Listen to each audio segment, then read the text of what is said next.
and welcome to New Earth Podcast. Today I'm delighted to have as my guest Enolia Foti, transformational coach, author, award-winning speaker, global influencer and grandmother elder. Today we're going to be discussing how Enolia's contribution to humanity at this time is training New Earth leaders. Welcome, Enolia. Thank you so much, Sarah, and thank you so much for that beautiful introduction. I truly appreciate it. Oh, it's just lovely to have you on the podcast today, Enolia. So I wonder if you can just tell us a little bit about your background and how you came to find this path in life to start with. Well, it's interesting. So I was born and raised in New York City. I'm a Queens girl, a New Yorker through and through. And just like everybody else going to school, I graduated with a degree in mathematics. And then I entered into the job market. I found myself designing computer networks for a living. And during that time, I also got my master's. So there I am in the corporate world, working with the corporate industry and learning a lot. I learned and was trained as one of the top leaders in my industry, leadership by invitation. And it's interesting, having gone through that there were still major and significant issues that many of us were dealing with, and they didn't have to do with leadership. They had to do with the human condition. They had to do with the backgrounds that we came from, the security that we felt or insecurity that we felt.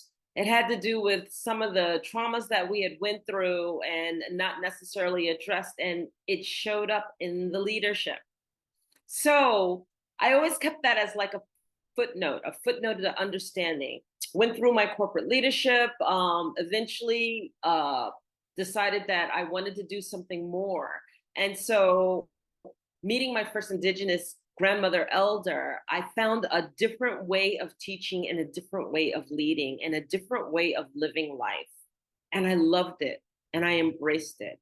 And that door opened my training to being and working with many Indigenous elders, both men and women, and learning from their cultures and learning from their cosmology and learning from them different viewpoints of life that aren't typically seen, not by the mainstream. And with that, I was able to develop, because training was always one of my strong points, my own methodology for training leaders that wasn't addressed. So I'll leave the story there. That's beautiful. What a beautiful journey and transformation. I'd love to dive in a little bit deeper into the personal transformation that you went through, because my understanding of the corporate world is that it can be quite cutthroat, and no doubt there's a lot that you learned from that you've actually brought into your training now. There's probably a lot of positives around boundaries, about standing in your truth, some of that you brought forward, but how you then integrated that knowledge of the grandmother elders, that sitting in a circle, coming from the heart, and a whole different valuing of each individual, to shifting from competition more into that kind of sitting in a circle and valuing. Yes. Well, I have to say that navigating the waters of corporate is definitely a challenge. And that's the key, is that many of us don't navigate the waters. Many of us who are the workers, we experience the waters, we react to the waters, and then we kind of swim up to get air, and we find ourselves drowning. We don't like the waters that we're navigating. We react again left and right to the waters. I'm not enough. I'm not good enough.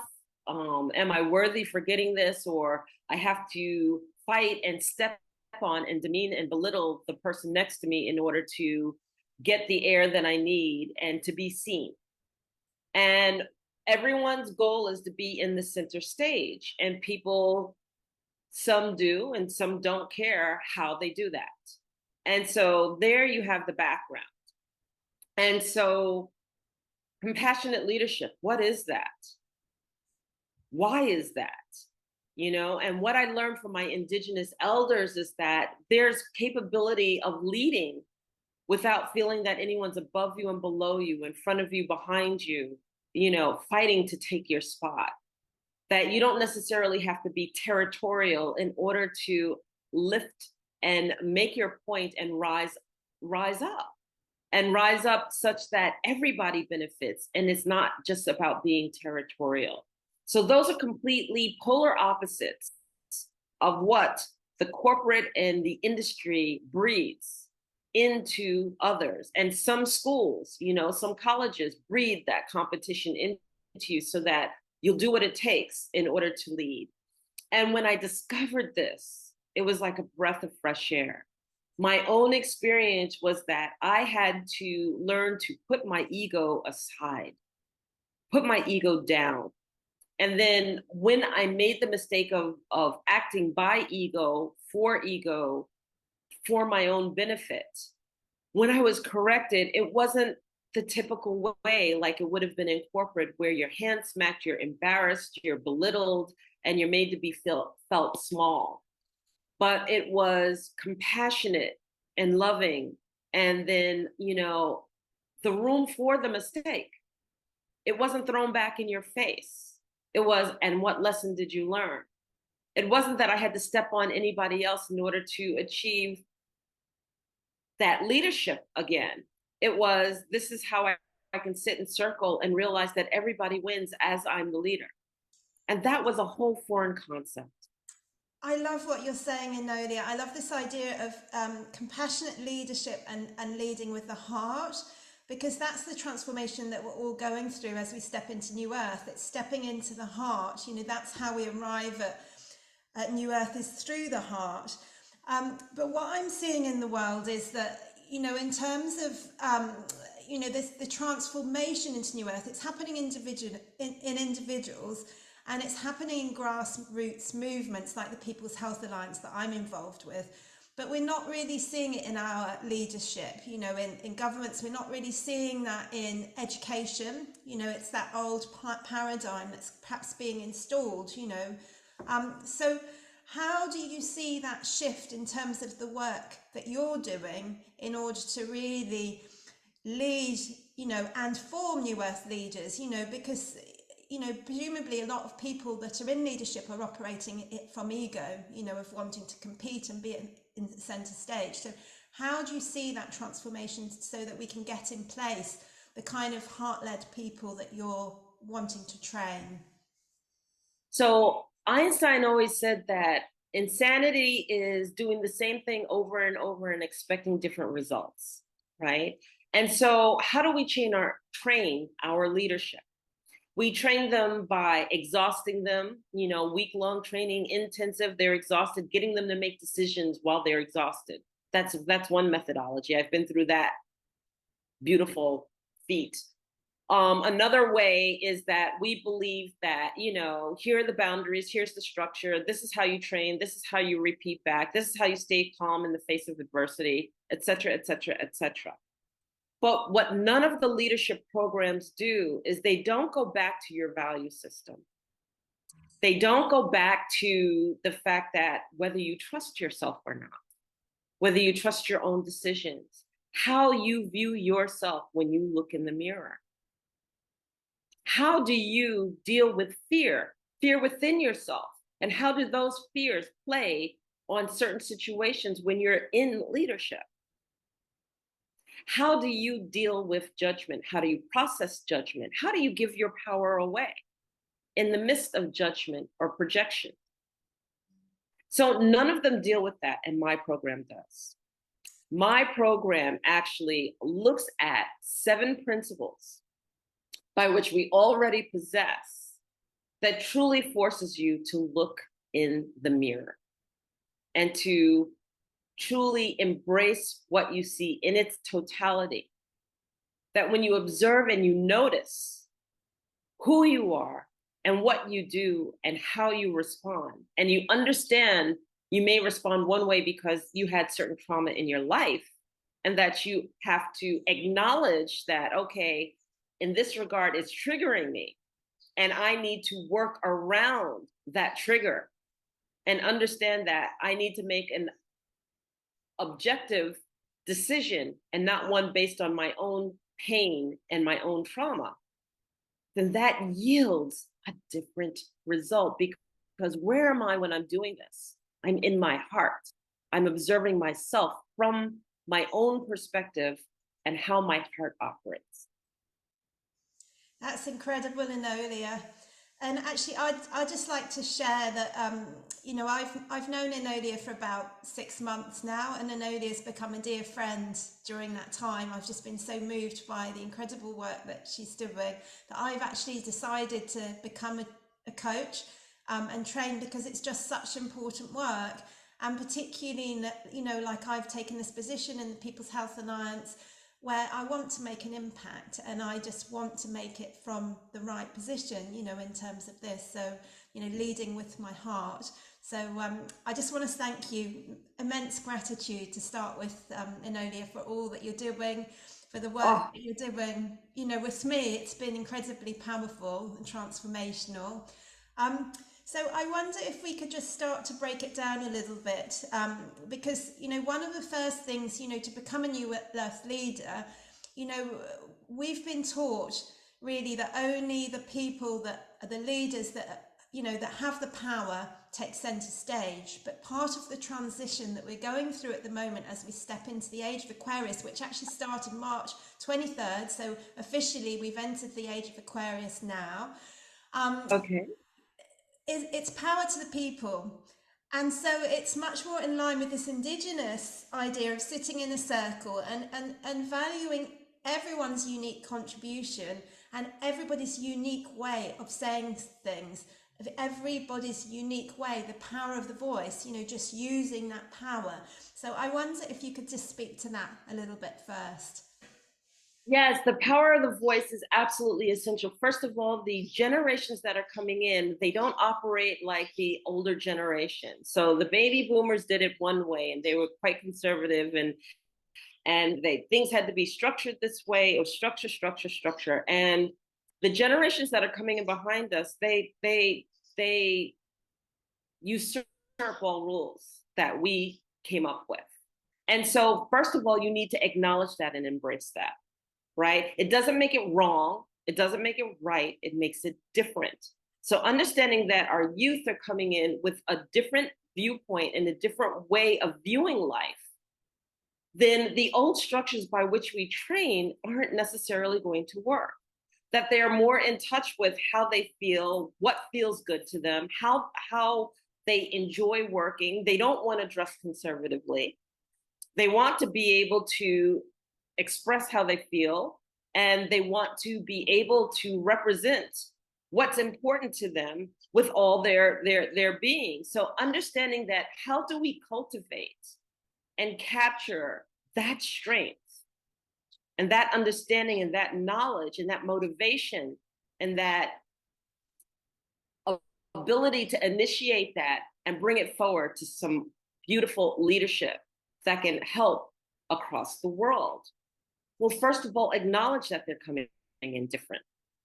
Second of all, the training needs to start with a foundation, and the foundation is a self-reflection. And that self-reflection is basically on a conscious level, understanding that everything you say and you do shouldn't be done unconsciously. It's akin to walking barefoot. When you take a step forward and you have your shoes on, you have no regard for where you're standing and where you're stepping. But when you take your shoes off and you take that step, you're acknowledging every step that you take, because you could get hurt. Your feet could get pain. It could step on something that's sharp. It could step on whatever. But the key is that we're conscious of everywhere that we're stepping. How do you engage someone to be conscious of what's verbally being said, of conscious that the impact of what they say has a ripple effect? You start off with understanding self. You start off with understanding that the power it carries in order to make the statements that you're making, and understanding the power it has when you are vibrating certain words. And I say vibrating certain words because we can put all of the hats on that we want to. You could put on your super mom hat, your super dad hat. You can put on your leadership hat role. You can put on your employee, your employer hat role. But what comes out of your mouth has power. And to acknowledge that and understand it and be cognizant of it and be cognizant of the potential impact it has is important. And we disregard this. People say things without responsibility to what they are saying. Thank you so much, and that's so important. You know, that kind of self-reflective, really, becoming conscious of what we're saying and the impact that that has. And I love that, the idea of walking barefoot, and really, that attention that we pay when we're walking barefoot. And the next question I'd like to ask you is, how do you feel?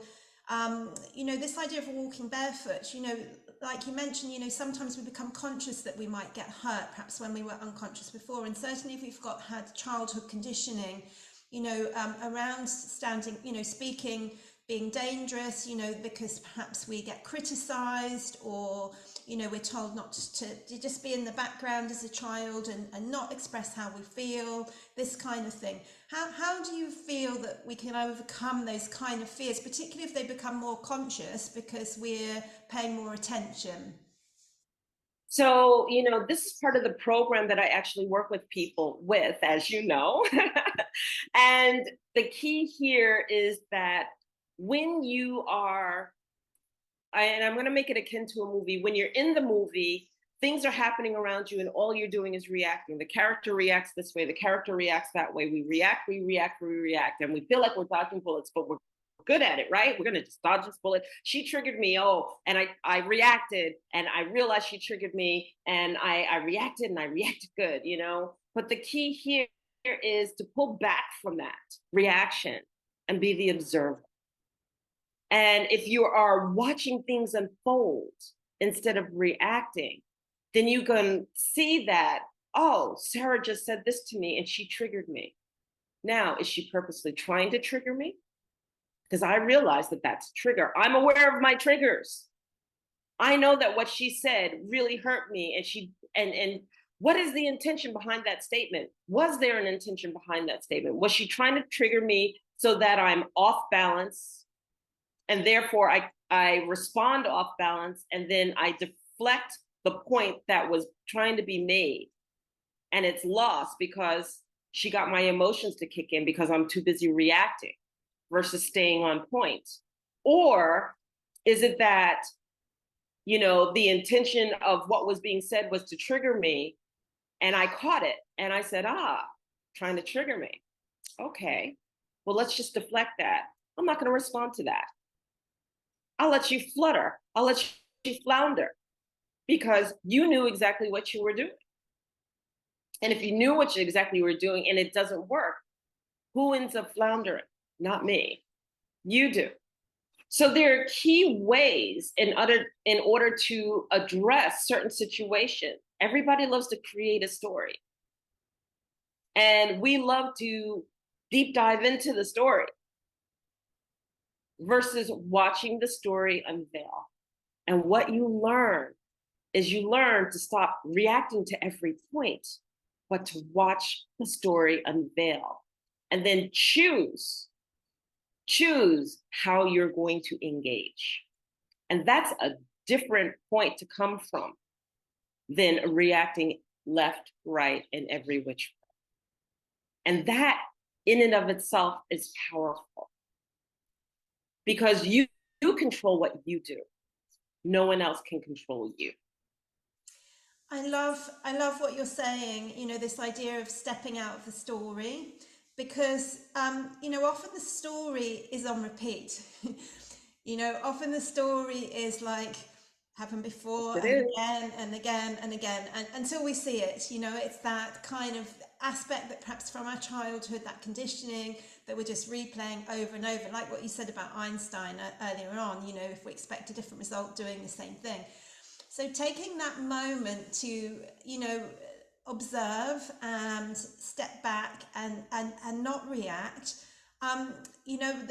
I'm an energy medicine practitioner, and my understanding from quantum physics is observation changes reality. So that act, even if we do nothing, that moment of not reacting, of observing, has changed things already. So that is incredibly powerful.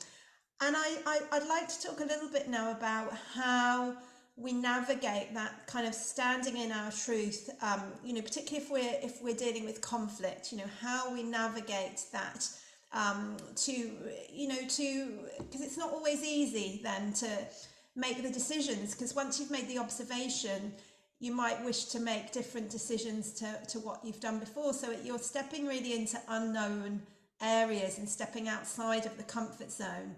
So I'd be really interested to hear how you navigate all of that. Well, the key is to trust yourself, Sarah. We have instincts. And the key here is that if you are dealing with a series of confrontation, one of the key things about confrontation is that it engages the emotions. And once the emotions are highly engaged, you lose thought and sight because the emotion is taking over.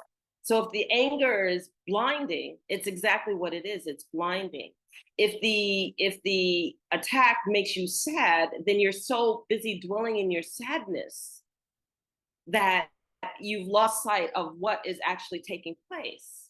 But if the observer is engaged and you're watching this confrontation, then you can say, here's the manipulation that's coming with the confrontation. Because confrontation is what? Someone wanting to impose their truth upon the other so that they can either get agreement or they can control or manipulate you into that alignment because they want their way. And so if you step back and you look at that, then without the emotions fully engaged, it doesn't mean you're not going to be emotionless, but they're no longer blinding. You can get clarity. They're trying to trigger me or throw me off my balance so that I'll react. And then I'll forget the fact that I said no, or I don't want this to take place. I want a different outcome. And then if we have the self-discipline to say, here's the fork in the road of my decision point. And with the fork in the road of my decision point, this is how I want to and I wish to engage. And I don't care what else is being said. Here's my truth. Here's where my position is. And I stand strong in it. And sometimes even silence marks that position very, very clearly. Then we are able to walk that path and navigate and watch the world around us unveil itself. And then we choose when to engage to give that answer. Otherwise, we can reserve back, watch, and say, you can confront all you want. My position's already clear. Or you can confront all you want. I'll give you an answer when I'm ready. And that pause that we take is the moment that we give ourselves for the clarity of what it is that we choose versus the manipulation of getting the result that is wanted. Because that's what projections and judgments and confrontations is a manipulation to fully extract the result that we want. So in understanding that, and we walk the road and we observe and we notice and we don't allow things to trigger us fully, we're human, it's going to trigger us to a degree, but we catch it and we can make a different decision. And how beautiful is it to make a different decision and at least get a different result other than one that we know where it's going to end and where it's going to land. Yeah. That's really powerful. Thank you so much for sharing all of that wisdom. That's going to help a lot of people, because I think a lot of people struggling at the moment, there's a lot of polarization in the world. So yeah, navigating that and staying in peace with ourselves and trusting ourselves is incredibly powerful. I understand that another part of your program is forgiveness, forgiveness of self, forgiveness of others. And, that is such a powerful practice. And, it's what makes us more compassionate, that learning, that self-love to be able to forgive, and to forgive others also. Is there anything that you'd like to share around forgiveness? Yes, because to me, forgiveness is freedom. When we choose to harbor resentment, when we choose to hold a grudge, when we choose to make that the forefront of how we feel at all times, what happens is that everything else that we look at life through those eyes, with that resentment, with that judgment, is tainted. And so, once we come across the similar situation, instead of making the decision that this is somebody I can trust, this is something I can instill in and plant the seed of like, you are powerful, you can do this, we see through those tainted eyes, and then we react as if it's already happened of what it is that pained us. Let me give you an example. For example, and I'll use my son. If my father was an alcoholic, and I have two boys, and my boys are now in their latter teens, and they're starting to drink. And my fear is, oh my God, they're going to end up being alcoholics. So how do I react? I react with that fear of already that they're already going to drink and they're already going to be alcoholics, and it's just going to pass on from like it was in the previous generation. So what happens is that I end up cultivating that because I'm already reacting to it as if it already happened. Yeah. And then the key here is that if I raised our boys right, and they have the seed planted that you do anything in moderation, you do not do anything into extremes. We take this as in anything in life, drinking or otherwise. And I treat them because I have trust for them. And I allow for the mistakes because every once in a while they're going to come home having made that mistake and they'll learn from it. But I don't automatically assume and treat them as if they're going to be drunkards, drunks, and I don't chastise them. You're never going out. You're never going to do this. And I don't allow that in my house because this happened to my family. Then what I do is I give them an opportunity to have their own power and their own control and their own agency to execute and say, I can trust myself and I will not take that to the extreme.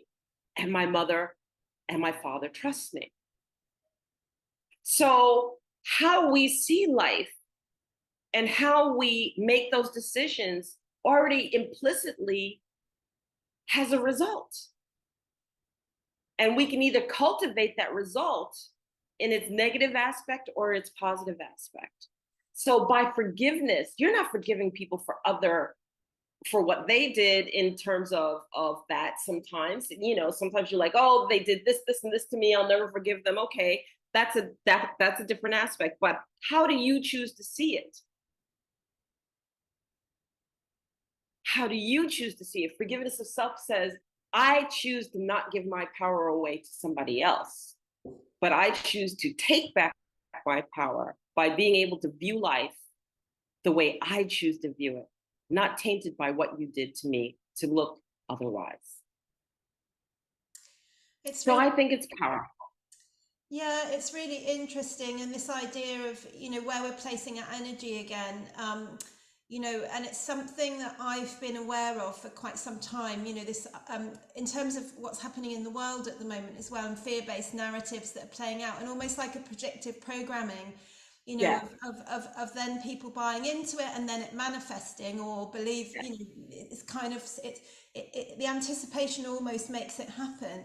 So, Yes, one of the decisions that I made was that I was, rather than looking at all this fear-based stuff, the news even, being one of those things, was to really focus on which I wanted to create. That's why I love the People's Health Alliance, because it's really based on building a new future for healthcare, which I love. exactly. I love that shift in awareness. It's so important. So we can be aware of what's going on, but as soon as we're starting to get involved emotionally, then that's a different, that becomes something else, because we're adding energy to that timeline in a way. So Exactly. Exactly. yeah, so I'd love if there's anything else that you'd like to share about your program, and also if you can let us know, how people can enroll on this program if they're interested in it, because I can say personally, it's absolutely incredible. So if you can give the details of people in case they're interested to take part as well, and anything else you'd like to say about the program.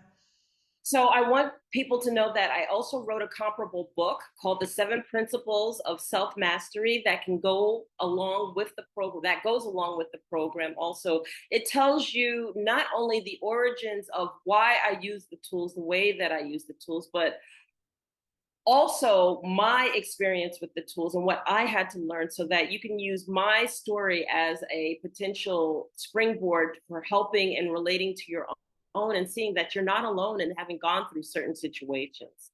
The program is definitely for those who are ready to change, but they're not quite sure how to transition into that change. They know that's something that needs to shift in their life. And I'm going to go back to corporate. There was a moment in corporate where I wanted to leave corporate, but I wasn't quite sure how to transition that. And I wanted to be an entrepreneur. And I especially shared this with the entrepreneurs because for corporate, you didn't know how to transition out of corporate. And then some people are just taking the leap. But you have to have a strong foundation, and that's what this brings you. You don't build a foundation of a house in sand, right? So if you know that you have trusting yourself issues, worthiness issues, you don't like what you see in the mirror, you want to change your life, address that. Address that and give yourself a strong foundation so that when you embark on those entrepreneurial experiences, when you embark on entering into corporate, when you embark on making a decision that's going to be a leap of faith, that you fully do it on a foundation that really allows you not only to trust yourself, but to catch those manipulations when somebody is trying to throw you off kilter, to catch those projections and judgments when somebody is really has an intention behind it to again throw you off your leadership because you are progressing well. And to be able to be that observer, to understand that this is what's taking place and this is why. So that's what I address. I think it goes hand in hand with any entrepreneurial experience or training. I think it goes hand in hand with any corporate training and experience or any institutional training and experience. It's a hand in hand program. And it's called Empower, Achieve, Succeed Through Self-Mastery. Yes, it So is. we'll put Thank the you. link underneath for anybody that wants to join that. But I believe you also have a coaching program, which I'm going to, once I finish this one, I'm going to be doing as well, because I'd really like to teach this work, because I just feel it's such important work.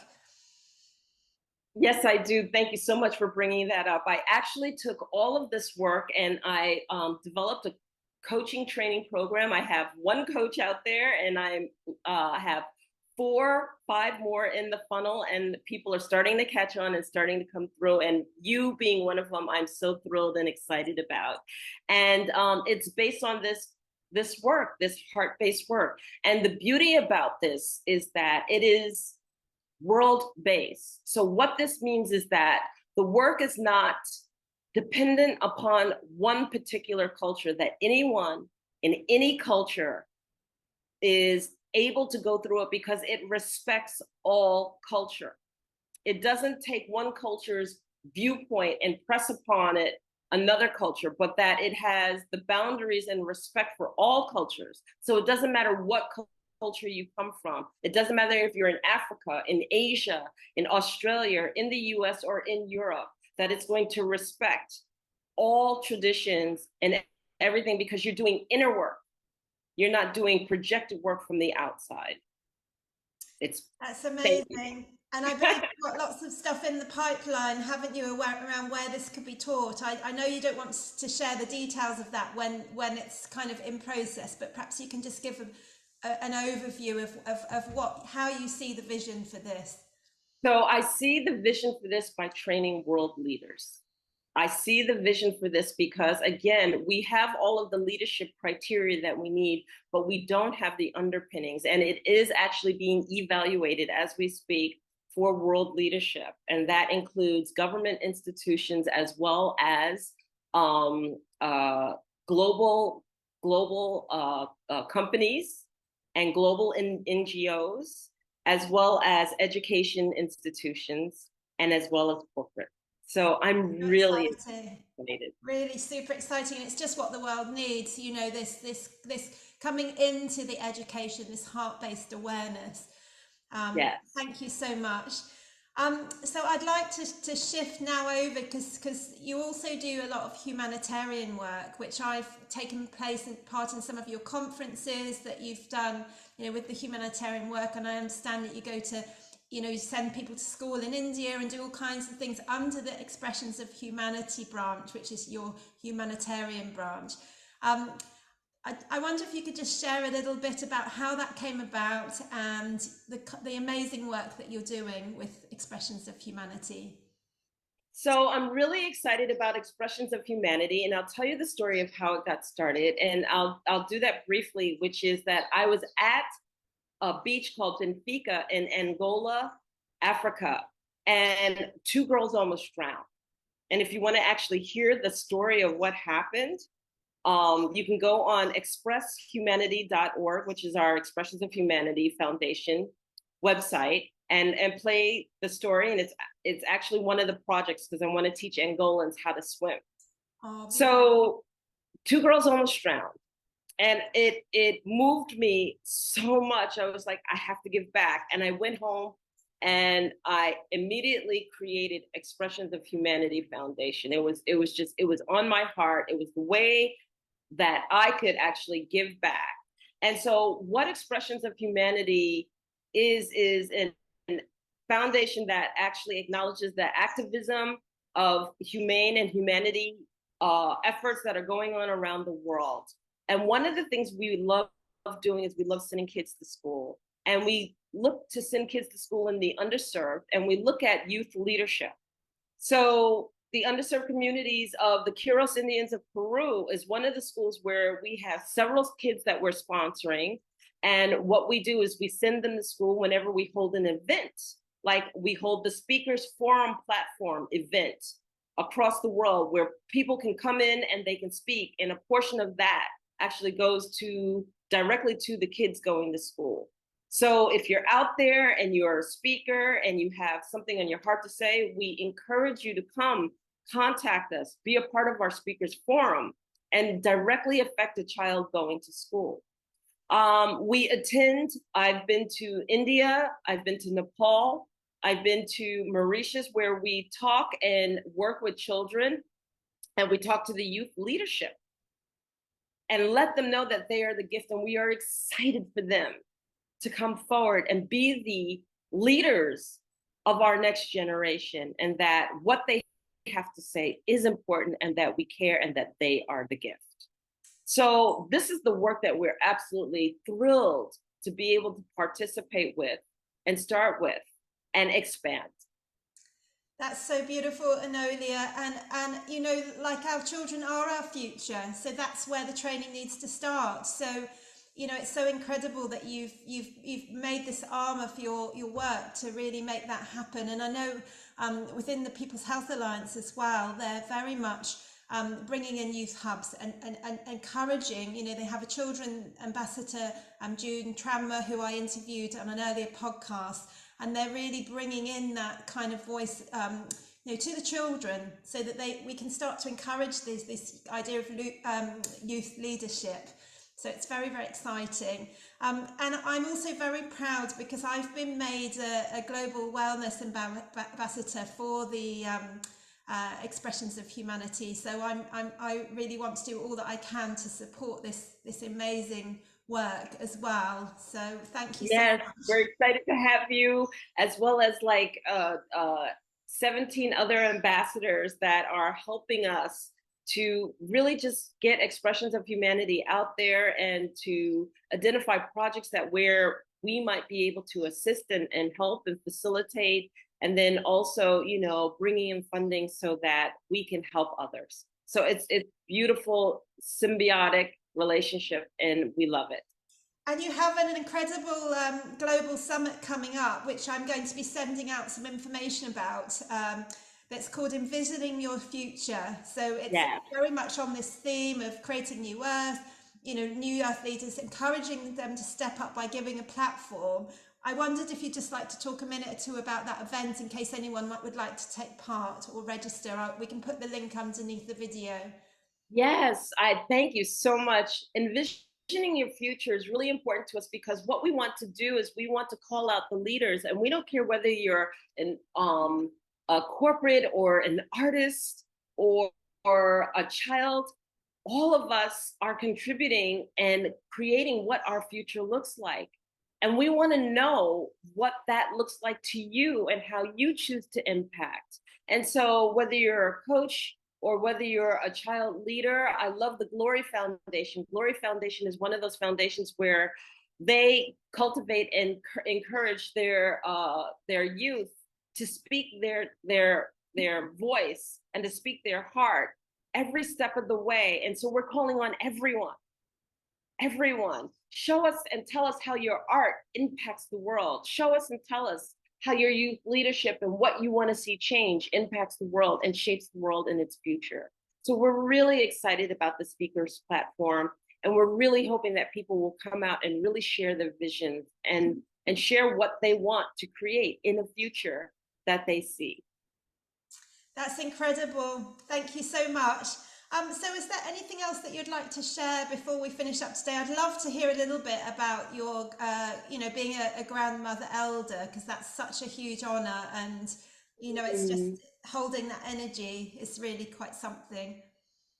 Thank you so much. So when I first met one of my first Indigenous grandmothers was Grandmother Isabel Mawasaki of the Ojibwe Nation. And she was the one who taught me my biggest lessons in life that started a whole path that I never knew that I would attend on, which is to really cast my net across the world and to help wherever I was capable of helping. And if you want to learn more about that journey, it's in my book, How I Found My Sovereign Voice with My Grandmother Elder, with its comparable journal that again does lessons learned for each chapter and then relates those lessons to your life and to you if you want to go that direction. But it tells about the story of how she shaped my leadership, how I put my foot in my mouth many times and thought that, my corporate ways were going to work, and how I just learned a different way.